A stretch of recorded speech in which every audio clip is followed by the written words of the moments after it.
How should we be looking at the term Levi itself and how definitions of this shape some people's understanding of the Levites and the social connections there?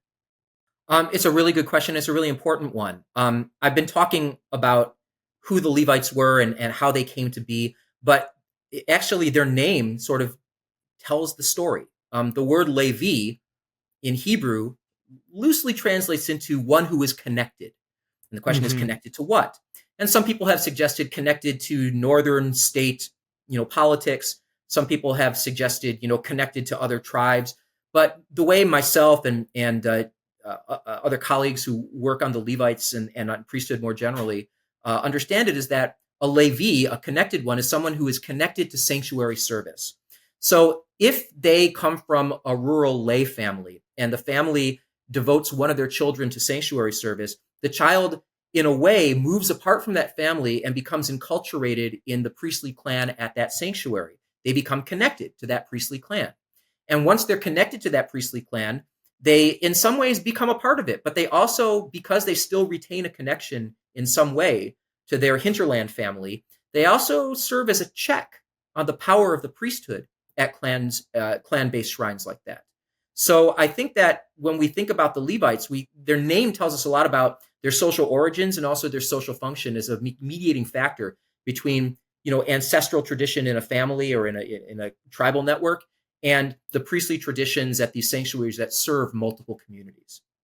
Looking at that societal role aspect of who the Levites were, whether within Exodus 32 or in other traditions, other texts as well, that you think are some of those elements that text knows as important parts of that societal role that maybe we don't place so high up on the list as we're reading through those stories?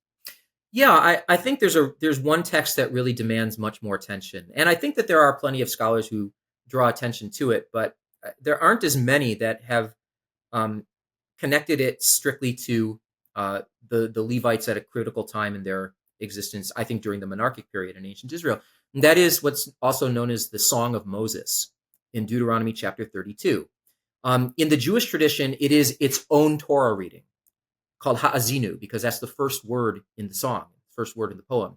Give ear, right? Give listen. I got something to say and you better listen to it. So that poem is, I think, a pretty old poem that has been transmitted over multiple generations. And, some people date it to a later time because there's this late form or that late form, in it. These are scholars who do linguistic dating.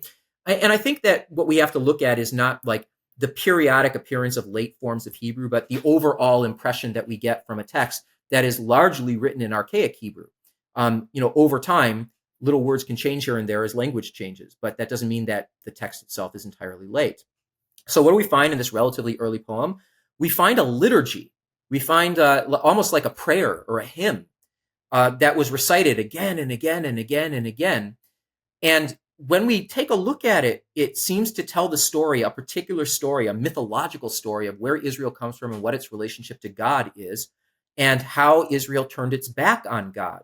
And what it does is it seems to really offer a sharp criticism of elite culture and royal culture in particular. And that tells us a lot about the authors. And in more than one publication, I've suggested that the authors are Levites, and there's good reason for it. I mean, I'm not just saying, I think that they're Levites. I mean, there's a lot of connection to Levitical tradition in other texts, including its place in the book of Deuteronomy, which many scholars would say was written by or influenced by Levite thought, or written by Levites themselves, and its effect on the book of Jeremiah.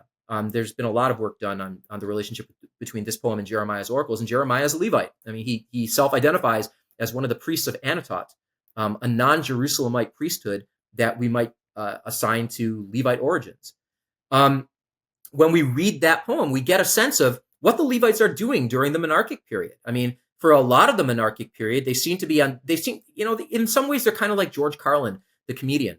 Carlin spent most of his career, if anybody here is familiar with, hopefully you're familiar with George Carlin, Carlin would give these remarkable stand-up performances. And he wasn't just shooting from the hip, even though it seemed like he was. I mean, they were very practiced. They were very well scripted, and they were brilliant. Carlin would essentially stand at the margins of an elite society and point at the center and call out the hypocrisy and call out the corruption and call out the stupidity of this center and how much power the center exerted over groups of people surrounding it. So that's kind of what the Levites are doing in Deuteronomy 32, if we can assign that poem to them. They are using this poem in a liturgical way at regular intervals, probably, I think, and there's good reason to think this, probably at specific times of the year or at specific occasions, to counteract or to counter-criticize state-based religious events, state-based religious performances, as a way of saying to the audience that they might have, or the audience that might hear them, what we're saying is what you should recognize to be the essence of where your ancestors came from. What they're doing has been a corruption of that. Mm-hmm. So we get a sense that the Levites are a kind of marginal group, and yet at the same time, a sort of a grassroots intellectual, social critical group. And there comes a point in time where that's not the case quite so much anymore. But I think that during the monarchic period, for a lot of the monarchic period, down to the destruction of Jerusalem in 587 BCE, or 586, depending on how you date it, this is what the Levites are doing. They're standing at the margins of a society, making a claim that their marginalization represents a corruption of this society, and there's going to be hell to pay for this.